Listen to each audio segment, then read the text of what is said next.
and I am an SLPA.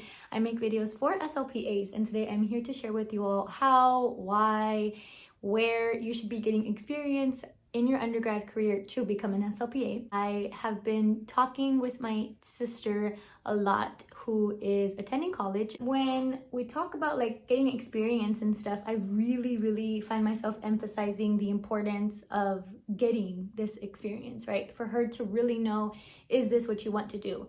Or is this what you're expecting out of the job? Because unfortunately, I do know people who have, experienced all the things in college. They've done everything they're supposed to do. They get the good grades and everything, but they don't have as much experience, or they have these circumstances where they're not able to get as many experiences as possible.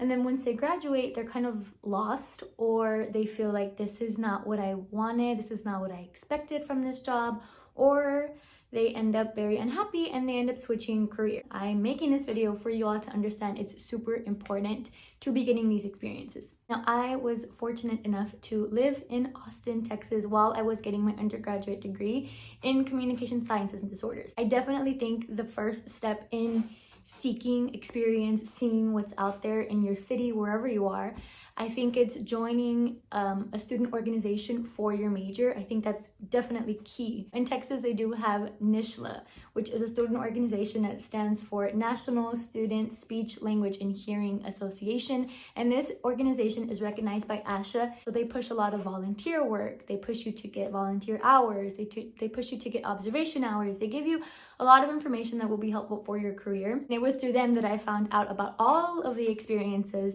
that Austin had to offer, from volunteer work, getting real jobs like as a preschool teacher, helping autistic children. Like, there was so much in the field of speech and language that we could do in Austin. And I really think it's because of this organization specifically that I was able to know about all of these opportunities. Even if you don't have this kind of organization, I'm sure there's something on your campus, right, for people studying communication, language, speech and hearing, anything around that nature. I think you can definitely get a lot out of. Experiences in no way have to only be volunteer work or something like that. It can definitely be like on campus, because I think that's a lot more accessible to a lot of people. There's a lot of opportunities most of the time for research opportunities.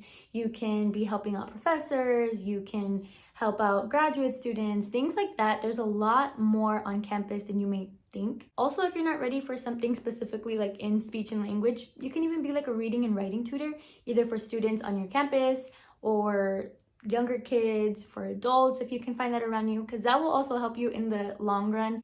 It may help you spell words in the future, or it might help you understand like the rules around why there's words that are spelled a certain way. There's a lot to get out of just being a reading and writing tutor. Maybe even check out working as a teacher's assistant in any schools around you, maybe pre-K, maybe a part-time job, whatever. But I think just getting your foot in any door will be extremely helpful. I know when I was attending UT, I didn't want to just take any internship. I wanted something that was specifically going to help me for being an SLPA or being an SLP in the future. I also was very picky about what I accepted because I didn't want to not get paid.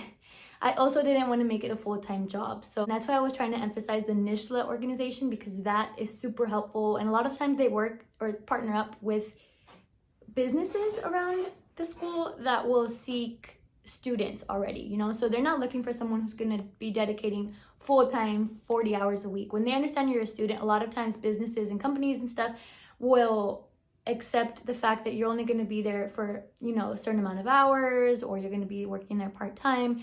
Find something that's flexible that will definitely work for you. I remember I started off really wanting research experience. I thought that was really going to help me for when I was applying to graduate schools. Even though I didn't go to graduate school, I think the research experience on campus helped me a lot. I know I gained so much more confidence, and then it was after that that I started applying for jobs. And then once I had that research experience under my belt and on my resume, I feel like a lot more doors opened for me. But even if you're not into research, because I know not everyone is, or not everyone has that accessible on their campus, then definitely look for, like I was saying, the reading and writing tutor. I did work for a company that was reading and writing tutors in a sense, but we used a lot of imagery language, and it really helped me understand how language comes into play, like when you're reading books, when you're listening to a story, when you're looking at everyday objects, when you're seeing these flashcards, when you're working on your homework. It helped me in so many ways that I do apply now to my job as an SLPA working in a school. I was also very fortunate to have the opportunity to work on campus, sort of, kind of. It was more for a class, but I did it and I was able to work with students who stuttered, and that helped me a lot as well because I got that hands-on experience. I got to see exactly what I would be working with when I would graduate. I did find that this was the most beneficial when I was taking classes because I was not only attending classes, you know, on top of taking these classes, getting good grades, making a schedule for myself, I was applying everything I was learning immediately into one of these experiences. So I urge you to really do it throughout the semester if you can. However, if you cannot, you know, if you have to work or for financial reasons, you don't have a car, something, then please make it a point to do this for an entire summer or just a few weeks out of your summer, because I think the summers are key for when you're in your undergraduate program. Because once you graduate, that's it. You have to already be working or you have to apply your degree to what you're doing. It's no longer like this trial and error sort of thing, right? In the summer, when you have those 8 to 12 weeks of free time or you're at home and you have more freedom, I think that's the perfect time to be getting jobs, an internship, some volunteer experience, whatever, because that's when you're essentially more flexible and you can do all these things. That's the time where you can really devote yourself to working a job, doing an internship, getting some sort of experience for your degree. I'm urging y'all to do this just because I don't want you to graduate and then be like, this is nothing what I expected, or this is too much paperwork, this is so much harder than I imagined, or something goes wrong. I don't want that for y'all. I want y'all to really enjoy like what you're doing. I hope you all did find this video helpful. If you did like it, please make sure to give my video a like and subscribe to my channel. It'll mean so much to me, and I will catch you all in my next video. Bye.